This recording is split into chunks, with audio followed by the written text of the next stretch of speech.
10 ఏళ్ళు ఈ రాష్ట్రాన్ని దోసుకతిన్న మీరు ఇవాళ ఆగర్భ శ్రీమంతులు ఎట్లయినరు? మీరు మాత్రం ఫామ్ హౌజుల్లో ఉండాలి. మీ ఫామ్ హౌజులను కాపాడుకోవడానికే కదా ఇవాళ వీళ్ళను ముసుగు తొడుక్కొని రక్షణ కవచంగా పెట్టుకొని పేదోళ్ళను పెట్టి కూలగొట్టద్దు అంటారు. ఇవాళ ఇన్ని మాట్లాడుతున్న కేటీఆర్ జన్వాడలో నీకున్న ఫామ్ హౌస్ అక్రమ నిర్మాణం కాదా? అది కూలగొట్టాలనా వద్దా నువ్వు చెప్పు. హరీష్ రావు అజీజ్ నగర్లో నీకున్న ఫామ్ హౌస్ అక్రమమా కాదా? దాన్ని కూలగొట్టాలనా వద్దా చెప్పు. సబితమ్మ నీ 3 కొడుకుల పేర్ల మీద 3 ఫామ్ హౌసులు కట్టినావు కదా. నువ్వు సబితమ్మ లేక పేద అరుపులు అరవకమ్మా. నీకున్న ఫామ్ హౌసులు కూడా లెక్కలు ఉన్నాయి. కూలగొట్టాలనా లేదా సబితమ్మ? నువ్వు సలహా చెప్పు. మీకు వెనకంగా ఉన్న కేవీపీ రామచంద్రరావులై కూలగొట్టాలనా వద్దా చెప్పు. ఇవాళ అక్రమంగా ఫామ్ హౌసులు నిర్మించుకొని మీ ఫామ్ హౌసుల మీద ఎక్కడైతే తొలగింపు ఏటు పడుతుందో మీ ఫామ్ హౌసులు కూలుతాయని చెప్పి ఇవాళ పేదలను రక్షణ కవచంగా పెట్టుకొని ఇవాళ మీరు నాటకాలు ఆడుతున్నారు. నల్ల చెరువులో ప్లాట్లు వేసి అక్రమంగా అమ్మినోడు మీ పార్టీోడు కాదా? మూసి నది ఒడ్డున ప్లాట్లు వేసి పేదలకు 10 లక్షలకు 100 గజాలు అమ్మింది మీ సన్నాసులు టీఆర్ఎస్ నాయకులు కాదా? ఇవాళ 100 గజాలు 10 లక్షలకు నల్ల చెరువులో సున్నం చెరువులో ఇవాళ మూసి నది ఒడ్డున మీరు ప్లాట్లు చేసి అమ్మి ఇవాళ ప్రభుత్వ భూమి అని తేలంగానే వాళ్ళు ఎక్కడ మిమ్మల్ని చొక్కా పట్టుకొని మా పైసలు మాకు వాపసు చేయమని అడుగుతారో అని చెప్పి ముందే పార్టీ కార్యకర్తల్ని ఉసిగొల్పి ఈరోజు ఈ ధర్నాలకు దీక్షలకు తిరుగుతున్నారు. ఇవాళ మూసీలో వచ్చిన వరదలు తెలంగాణ రాష్ట్రాన్ని హైదరాబాద్ నగరాన్ని ముంచేస్తలేవా? మరి వాటికి పరిష్కారం ఎట్లా? నాకు తెలియదా? ఇవాళ కొంతమంది పేదలు ఇండ్లు తీస్తే వాళ్ళకి దుఃఖం ఉంటుంది, వాళ్ళకి బాధ ఉంటుంది, వాళ్ళు కొంత ఆవేశంగా మాట్లాడతారని నాకు తెలియదా? రాజకీయంగా లాభమో నష్టమో ఉంటుందో నేను అంచనా వేయలేనా? 20 ఏళ్ళు ప్రజాక్షేత్రంలో ఉన్నోని, ప్రజలలో తిరిగినోని, పేద ప్రజల కష్టమేందో తెలియకుండానే తెలంగాణ రాష్ట్రానికి ముఖ్యమంత్రి అయినా. కానీ నగరాన్ని కాపాడుకునే బాధ్యత మన మీద లేదా? మీరు ఆలోచన చేయండి. ఇవాళ హైదరాబాద్ నగరానికి తాగునీరుని అందించిన ఉస్మాన్ సాగర్, హిమాయత్ సాగర్లో బల్చినోళ్ళు బల్చి కొట్టుకుంటున్నోళ్ళు ఫామ్ హౌసులు కట్టుకొని వాళ్ళ డ్రైనేజ్ తీసుకెళ్లి ఆ గండిపేటలో హిమాయత్ సాగర్, ఉస్మాన్ సాగర్లో కలిపితే వాళ్ళ డ్రైనేజ్ నీళ్లు హైదరాబాద్ నగరం తాగాలనంట. ఈ నా కొడుకులు చెప్తున్న భాష గది. ఇవాళ ఆ ఫామ్ హౌస్ చుట్టూతో కట్టుకున్న ఇల్లు ఎవరివి? కేటీఆర్కు లేదా? హరీష్కు లేదా? కేవీపీ రామచంద్రరావుకు లేవా? చుట్టూతా మీరు కట్టుకున్న ఇండ్ల డ్రైనేజ్ హైదరాబాదు ప్రజలు తాగునీళ్ళ కలిపి మా ఇల్లు కూలగొట్టొద్దు కాబట్టి ముసుగు దొడకడానికి మూసీ కావాల్సి వచ్చిందా మీకు? మూసీని అడ్డం పెట్టుకొని ఎంతకాలం బతుకుతారా మీరు? ఎంతకాలం తప్పించుకుంటారు? వారం రోజులు, 10 రోజులు, 15 రోజులు, నెల రోజులు అయినా వదల మీ భర్త మీరు అనుకుంటూనే ఒక్కనొక్కని చింతపండి చేస్తా. మూసీ పేదలకు ఏం చేద్దామో చెప్పండి. ప్రతి పేదవాడికి మంచి కాలనీలు చేసి ఇల్లు కట్టిద్దాం చెప్పండి. ప్రభుత్వం దగ్గర భూములు లేవా? ప్రభుత్వం ఏమైనా గొడ్డుపోయిందా? జవహర్ నగర్లో 1000 ఎకరాలు ఉంది ప్రభుత్వాన్ని. మూసీలు ఉన్న పేదవాళ్ళందరికీ తలా 150 గజాలు చేసి ఇచ్చి ఇందిరమ్మ ఇల్లు కట్టిద్దాం. రాండి సన్నాసులారా, ముందుకు రాండి, పేదోళ్ళు కట్టిద్దాం. ఎవరైతే నమ్మి మోసపోయి కట్టుకున్నారో వాళ్ళ ఇల్లు కట్టడానికి ఎంతైందో నష్టపరిహారం ఇద్దాం, ప్రభుత్వం ఖజానా నుంచి పంచుదాం. రాండి, అందరం కూర్చొని పంచుదాం ఒకటే వేదిక మీద. ఇవాళ ఈ ప్రాంతంలో ఎంపీ ఆయన మాట్లాడుతుండు. ఇక ఆయన గురించి నేను ఎక్కువ మాట్లాడదలుచుకోలే. కానీ ఆయనకు బాధ్యత లేదా? ఎంపీకి గెలిచినావు కదా, మోడీ దగ్గర నుంచి ఏం తెస్తావు తీసుకురా.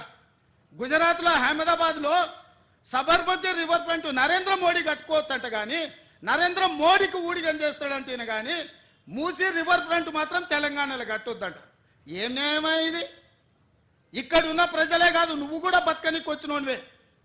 నువ్వు బతకనికి వచ్చినావు, ఓట్లు వేపించుకున్నావు, ఎంపీ అయినావు. కానీ వాళ్ళు మాత్రం మూసీలు అదే మురికి కూపంలో ఉండాలనా? వాళ్ళందరినీ చక్కదిద్దాల్సిన బాధ్యత నీకు లేదా? రా, ఈటల రాజేందర్ ఇద్దరం కలిసి మోడీ దగ్గరికి పోదాం. పోయి 25,000 కోట్లు తీసుకొద్దా, మూసీలు ఉన్న పేదోళ్ళకి పంచి పెడదాం, ఇల్లు కట్టిద్దాం, డబుల్ బెడ్రూమ్ ఇల్లు కాదు మంచి కాలనీలు కట్టిద్దాం వాళ్ళకు. 40 లక్షల కోట్ల బడ్జెట్ ఉంది కదా మోడీ దగ్గర. హైదరాబాద్ నగరానికి 25,000 కోట్లు ఇవ్వలేడా?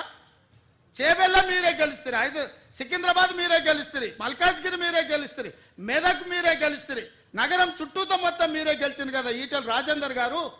మోడీ దగ్గరికి వెళ్ళి ఏం తెద్దామో రాపోదాం.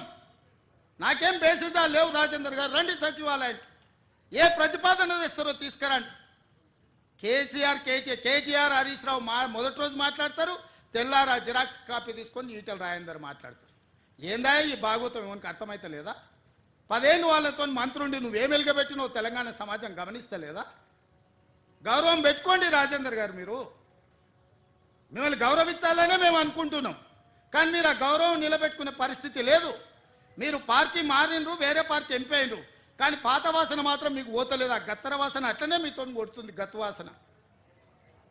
నేను ఇవాళ సూటిగా వారికి సూచన చేస్తున్న ఈటల రాజేందర్ గారికి, మూసీ పరివాహక ప్రాంతంలో ఉన్న పేదలకు ఇళ్ల పట్టాలతో పాటు ప్రధానమంత్రి ఆవాస్ యోజనలో ఇల్లు కట్టిద్దాం. మీరు రాండి, నరేంద్ర మోడీ దగ్గరికి వెళ్దాం, నేను వస్తా, నా మంత్రివర్గాన్ని మొత్తం తీసుకొని వస్తా. మాకేం బేసిజాలు లేవు నరేంద్ర మోడీ గారిని కలవడానికి. వారు ఈ దేశానికి ప్రధానమంత్రి. మనం లక్షల కోట్ల రూపాయల కేంద్రానికి పన్నులు కట్టినాం, 25,000 కోట్లు ఆయన దగ్గర తీసుకొద్దాం, మీరు రండి. అదేవిధంగా హరీష్ కేటీఆర్ కూడా నేను చెప్తున్నా, మీరు ప్రతిపక్షం అంటున్నారు కదా, రండి సచివాలయం 4 రోజులు కానీ లేవకుండా కూర్చుందాం, చర్చ చేద్దాం. చెరువులు ఆక్రమించుకున్నాడు ఎవడు?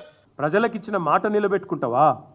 ప్రజలకిచ్చిన మాట ఏంటిది? మీరు రైతులకు రైతు భరోసా అన్నారు, రైతు కూలీలకు నెలకు 1000 రూపాయలు ఇస్తా అన్నారు, ఆటో డ్రైవర్లను బాగా చూసుకుంటాం నెలకు 1000 రూపాయలు ఇస్తా అన్నావు, మహిళా సోదరిమణులను కోటీశ్వరులను చేస్తా అన్నావు, నెలకు 2500 అన్నావు. అది ఏది చేయకపోగా దానికి దేనికి పైసలు లేవట. దానికి మాత్రం పైసలు లేవు, చేతులు రావు, మనసు రాదు. కానీ 1,50,000 కోట్లు ఒక మూసీ ప్రాజెక్టు. నేను ఒకటి అడుగుతా ఉన్నా, మూసీ ప్రాజెక్టు విషయంలో ముఖ్యమంత్రి గారు చెప్పాలా. మేము కూడా మొత్తం దేశంలో ఉండే అన్ని వివరాలు తెప్పించినాం. ఇగో ఇది నమామి గంగే, నమామి గంగే యొక్క ఇగో డిపిఆర్ ప్రాజెక్టు వివరాలు మొత్తం, అసలు దాని మొత్తం ప్రాజెక్ట్ యొక్క పూర్వాపరాలు ఏంది, దాని కథ అనేది నేను కూడా అవుట్ ఆఫ్ క్యూరియాసిటీ తెప్పించిన. ఏంది అసలు నమామి గంగే ఏంది? 2400 కిలోమీటర్ల గంగా నది ప్రక్షాళన కోసం కేంద్ర ప్రభుత్వం స్టార్ట్ చేసింది ఈ కార్యక్రమం నమామి గంగే. 2400 కిలోమీటర్లు మొత్తం కలిసి దానికి పెట్టిన బడ్జెట్ ఎంతో తెలుసా? 40,000 కోట్లు. 2400 కిలోమీటర్ల గంగా నది కోసమేమో 40,000 కోట్లు. కానీ 55 కిలోమీటర్లలో జరిగే మూసీ సుందరీకరణ కోసం మాత్రం ఈ ముఖ్యమంత్రి గారు చెప్తారు 1,50,000 కోట్లు ఖర్చు అవుతుందంట. దీన్ని స్కామ్ అనక ఏమనాలి మరి మేము? దీని వెనకాల ఉన్న మతలబేంది చెప్పాలి కదా. ఇంకొక మాట కూడా రేవంత్ రెడ్డి గారు చెప్పాలి. అనుమతులు ఇచ్చిన ఇండ్లను కూల్చడం అంటే ఇది ప్రభుత్వానికి తన వ్యవస్థ మీద, తన యంత్రాంగం మీద, తన పరిపాలన మీద తనకే పట్టులేని తనానికి నిదర్శనం కాదని నేను అడుగుతా ఉన్నా. ఇంకొక మాట కూడా నేను రేవంత్ రెడ్డి గారిని అడుగుతా ఉన్నా. కూల్చాల్సి వస్తే, and I'm saying this as a minister who worked in municipal department for 8 years, 8 ఏళ్ళు మున్సిపల్ మినిస్టర్గా నేను పనిచేస్తున్నాను. కూల్చాల్సి వస్తే మొదట కూల్చాల్సింది నాలాల మీద ఉన్న వాటిని కూల్చాలంటున్నారు కదా, ఫస్ట్ కూల్చాల్సింది హైడ్రా కమిషనర్ ఆఫీసు. బుద్ధ భవన్ ఏదైతే ఎక్కడైతే హైడ్రా కమిషనర్ కూర్చున్నాడో అదే FTL మీద ఉంది. అసలు FTL అంటారు సార్, నాలా మీద ఉంది. హుసేన్ సాగర్ పక్కనే ఉండే నాలా మీద బుద్ధ భవన్, దానిలోనే ఎలక్షన్ కమిషనర్ ఉంటాడు, యువతల దిక్కొస్తే హైడ్రా కమిషనర్ ఉంటాడు, అలానే విమెన్స్ కమిషన్ ఉంది. ఫస్ట్ ఆ బిల్డింగ్ కొట్టాలి మీరు నిజంగానే కూల్చాల్సి వస్తే. రెండోది ఏం కొట్టాలి తెలుసా మీరు? ఏ GHMC అయితే పర్మిషన్లు ఇస్తుందో ఆ GHMC బిల్డింగ్ను రెండోది కొట్టాలి. ఎందుకంటే GHMC బిల్డింగ్ కూడా నాలా మీదే ఉంది. మరి నువ్వు ఇతరులకు శుద్ధులు చెప్పే ముందు నీ కాడికెళ్ళి మొదలు పెట్టాలి కదా. చారిటీ బిగిన్స్ ఎట్ హోమ్ కదా, అది చేయరట. నాకు తెలిసి మరి ముఖ్యమంత్రి గారికి నా అవకాశం ఇస్తే మనం కొత్తగా కట్టుకున్న డాక్టర్ బాబాసాహెబ్ అంబేద్కర్ సెక్రటేరియట్, ఎందుకంటే ఆయన ఒక లక్ష్యం పెట్టుకున్నాడు, కేసీఆర్ ఆనవాళ్ళు లేకుండా చేయాలి. మరి సెక్రటేరియట్ని చూడగానే అందరు కేసీఆరే గుర్తొస్తాడు. మొన్న గణపతి బప్ప మోరియా అనుకుంటే వెయిన్రాడికి వెళ్ళి ఆడ రాగానే కేసీఆర్ యాదకొచ్చింది, కేసీఆర్ పాటలు పెట్టగానే ముఖ్యమంత్రికి ఇరిటేషన్ వస్తున్నది. మరి ఆయనతో సంధిస్తే అది కూడా FTL అని ఆయన సెక్రటేరియట్ని కూడా గొలగొడతాడమని నా డౌట్. నేను అడుగుతా ఉన్నా ముఖ్యమంత్రిని, ఇట్లా మూసీ బాధితులు ఆక్రందనలు చేస్తుంటే, మూసీ బాధితులు ఇబ్బంది పడుతుంటే, నిన్న మొన్నటిదాకా డైలాగులు కొట్టిన మీ అధినాయకులు ఎక్కడ? మీ రాహుల్ గాంధీ ఏడి? మీ ప్రియాంక గాంధీ ఏడి? ఇదివరకు వచ్చి ఓట్లు అడుక్కున్నప్పుడేమో ఇక్కడికి వచ్చి అశోక్ నగర్లో ఛాయ్ తాగుతూ, సాదా హోటల్లో బిర్యానీ తింటూ, యాక్టింగ్లు చేస్తూ బ్రహ్మాండమైన అద్భుతమైన నటనా కౌశలాన్ని ప్రదర్శించి ఓట్లు దండుకున్నారు కదా. మరి ఈరోజు ఆక్రందనలు నిలబడతలేవా అని నేను అడుగుతా ఉన్నా కాంగ్రెస్ పెద్దలకు. ఢిల్లీ పార్టీలను ఎప్పుడు గెలిపించినా గల్లీలలో ఎప్పుడు ప్రజల ఆక్రందనలు ఇట్లే ఉంటాయి. నేను ఇంకొక మాట కూడా అడుగుతా ఉన్నా.